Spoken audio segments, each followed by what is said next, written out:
If you've ever used retinol and thought, why is my skin burning? Why am I peeling like a snake? Or why does my skin somehow look worse? You are not bad at skincare. You're probably just making one or two very common mistakes. Today, I'm going to walk you through the biggest retinol mistakes I see every day in clinic and exactly how to fix them so your retinol actually works for you, not against you. Retinol is a vitamin A derivative. It increases cell turnover, stimulates collagen, improves acne, improves texture, improves fine lines, and improves pigmentation. It's one of the most evidence-based ingredients that we have in dermatology, but it's also one of the easiest to misuse. Mistake number 1, starting too strong.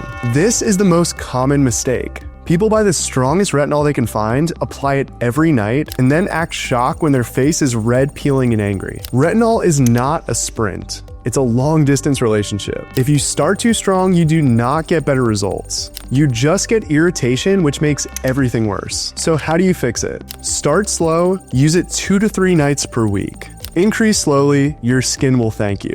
Mistake number 2, using too much. More is not better. I see people applying retinol like it's a moisturizer. You need a pea-sized amount for the entire face. Not a grape, not a blueberry, a pea. And using more does not speed things up. It just increases irritation and slows progress. Mistake number 3, applying it to wet skin. This one surprises people. Applying retinol to damp skin increases penetration. That sounds good, but it usually means increased irritation. So how do you fix it? Cleanse your face with a gentle cleanser, pat dry, wait 10 to 20 minutes until your skin is completely dry, then apply your retinol. Dry skin tolerates retinol much better.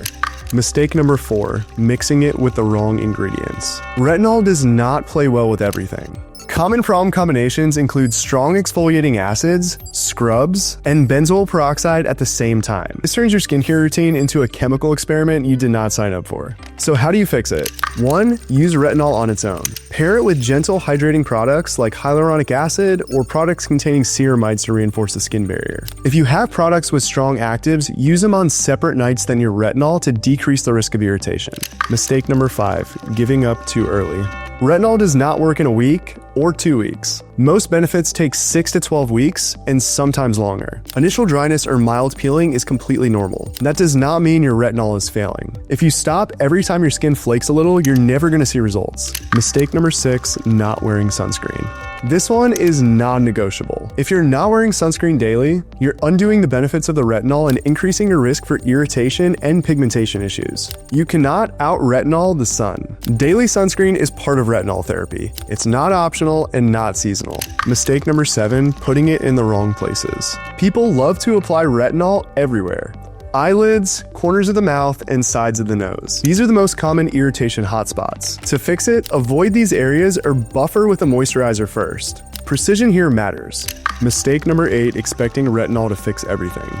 Retinol is amazing, but it's not magic. It helps with acne, aging, texture, and pigment, but it can't replace sunscreen. It can't fix severe scarring, and it can't undo years of sun damage overnight. Think of retinol as a foundation, not the entire house. Over-the-counter versus prescription.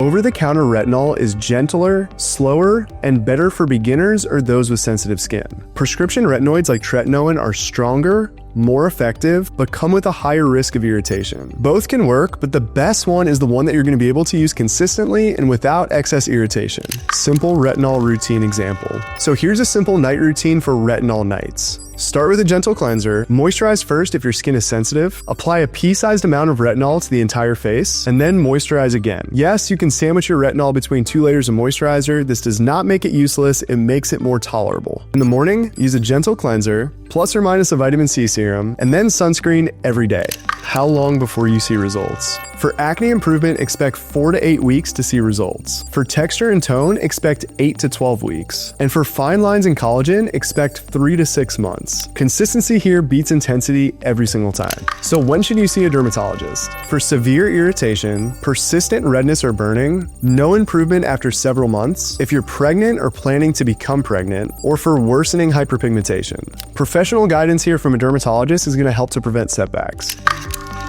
Retinol is one of the best tools we have in skincare, but only when used correctly. Start slow, use less, be consistent, and protect your skin from the sun. Your future skin will thank you. If you want a follow-up video on how to choose a retinol versus tretinoin, or how to use retinol with acne or pigmentation, let me know in the comments. And if you're not already a subscriber, hit that subscribe button and I'll see you guys soon. Thanks for tuning in.